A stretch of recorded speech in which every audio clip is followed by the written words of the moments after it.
Hello friends, कैसे हैं आप सभी। तो आज की इस वीडियो में मैं करने वाली हूँ four tucks with belt blouse की कटिंग, यानी सिंपल ब्लाउज की कटिंग।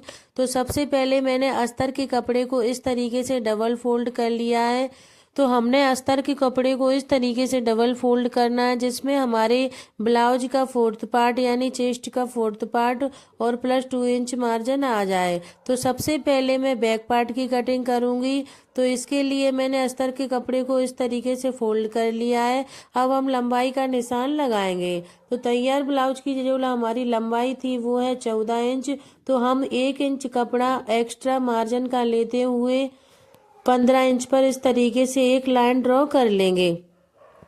इसके बाद हम शोल्डर की मार्किंग करेंगे। तो शोल्डर हमने डीप नेक पर लिए हैं 6.25 इंच और आर्मोल भी हम लेंगे 6.25 इंच इस तरीके से, और एक सीधी लाइन ड्रॉ कर लेंगे।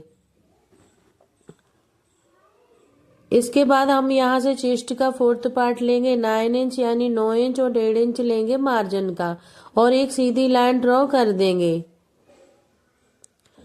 अब हम यहाँ से सेंटर मार्क करते हुए इस लाइन से एक मार्क करेंगे। मार्क करने के बाद हम यहाँ से 1/2 इंच या 1.25 इंच अंदर की तरफ लेते हुए इस तरीके से लाइन ड्रॉ कर देंगे, और यहाँ से 1.5 इंच पर मार्क करते हुए आर्मोल की गहराई का शेप हम इस तरीके से दे देंगे।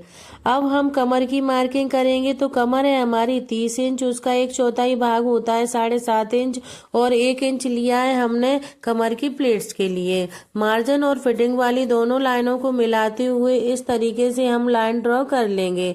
अब हम कमर की तरफ से सेंटर मार्क करते हुए यहाँ से कमर की प्लेट्स का निशान लगाएंगे 4 इंच पर। अब हम गले की मार्किंग करेंगे। तो गले की जो विड्थ हमने ऊपर से ली है वो है 2.5 इंच, और गले की लंबाई हमने ली है 10.5 इंच, और नीचे से गले की चौड़ाई ली है 3 इंच। इस तरीके से एक चौकोर बॉक्स हम बना लेंगे।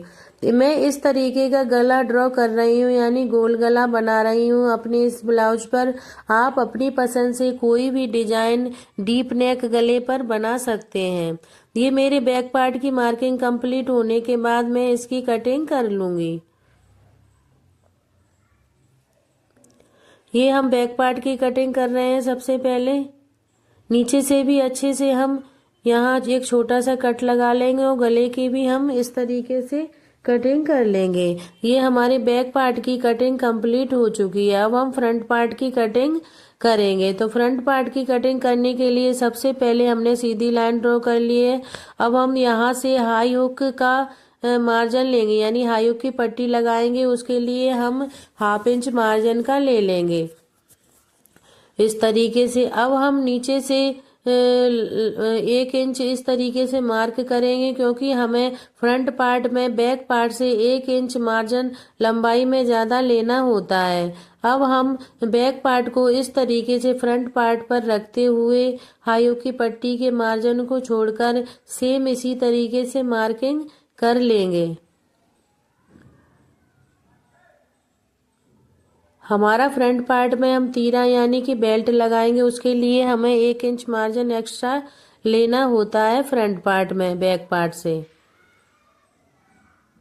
अब हम इस तरीके से एज इट इज मार्किंग करते हुए हम इसकी कटिंग कर लेंगे।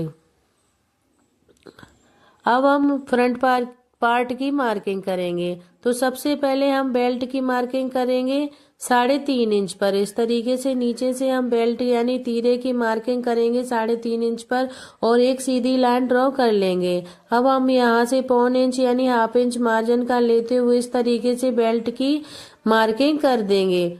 अब हम यहाँ से गले की मार्किंग करेंगे। तो गले की विड्थ हम 2.5 इंच लेंगे, और इसकी लंबाई 3.5 इंच, और नीचे से भी गले की विड्थ यानी चौड़ाई हम लेंगे 2.5 इंच, और इस तरीके से एक चौकोर बॉक्स बनाते हुए राउंड गले का शेप हम इस तरीके से दे देंगे। गले की और बेल्ट की मार्किंग होने के बाद अब हम इसकी कटिंग कर देंगे। इसके बाद हम टक्स पॉइंट का निशान लगाएंगे। तो सेंटर से हम टक्स पॉइंट का निशान लगाएंगे 10 इंच पर, और इस तरीके से यहाँ से लेंगे 4 इंच आयु की पट्टी के मार्जिन को छोड़कर। अब हम यहाँ से 1.5 इंच, यहाँ से 2 इंच और यहाँ से 1.5 इंच और नीचे की तरफ से 1 इंच लेते हुए हम यहाँ से टक्स का यानी कि हम निशान लगाएंगे टक्स पॉइंट का। यहाँ से भी हम इस तरीके से 1/2 इंच की गहराई देते हुए आर्म होल की गहराई का शेप हम दे देंगे फ्रंट पार्ट में। इस तरीके से हमें 1/2 इंच की गहराई फ्रंट पार्ट में देनी होती है। अब हम यहाँ प्लेट्स पर छोटे छोटे कट्स लगा लेंगे, जिससे हमारी अगले पार्ट में प्लेट्स लगाने में आसानी रहेगी। हमारे फ्रंट पार्ट की कटिंग कंप्लीट हो चुकी है। अब हम स्लीव्स की कटिंग करेंगे। तो सबसे पहले हम एक स्लीव्स की कटिंग करेंगे। तो हम लंबाई लेंगे इसकी, तो लंबाई हमने ली है 5 इंच। 4 इंच हमें ब्लाउज की स्लीव्स यानी आस्तीन तैयार हमें रखनी है। तो इस तरीके से हम सीधी मार्किंग कर लेंगे और यहाँ से हम लेंगे चेस्ट का 4th पार्ट। तो हमें और थोड़ा सा कपड़ा बढ़ाकर लेना होता है। तो चेस्ट का 4th पार्ट लेंगे 9 इंच प्लस 1.5 इंच लेंगे हम मार्जिन का, और नीचे से भी गोलाई लेंगे और 1.5 इंच लेंगे मार्जिन का। इस तरीके से हम निशान लगाते हुए स्लीव्स को डाउन कर देंगे 2.5 इंच पर। इस तरीके से स्लीव्स डाउन करते हुए इसकी कटिंग हम कर लेंगे। अगर आपकी बड़ी स्लीव्स होती है 4 इंच से ज़्यादा, तो आप 3 इंच पर भी मार्क इस तरीके से स्लीव्स को 3 इंच 3.25 इंच पर डाउन कर सकते हैं। ये हमारी एक स्लीव्स की कटिंग कंप्लीट हो चुकी है। इसी तरीके से हम जॉइंट लगाकर दूसरी स्लीव्स की भी कटिंग कर लेंगे। अब हम ये मेन फैब्रिक पर ब्लाउज के सारे पार्ट्स को रखते हुए इस तरीके से हम 1/2 इंच एक्स्ट्रा लेते हुए मेन फैब्रिक का ब्लाउज के सारे ही पार्ट्स को इस तरीके से कट कर लेंगे। इस तरीके से मेरे पूरे ही ब्लाउज की कटिंग कंप्लीट हो चुकी है। अगर आपको वीडियो अच्छी लगी हो तो मुझे मेरे चैनल को सब्सक्राइब करें, जिससे मैं आगे आपके साथ अपनी ब्लाउज की कटिंग की वीडियो शेयर करती रहूं। धन्यवाद।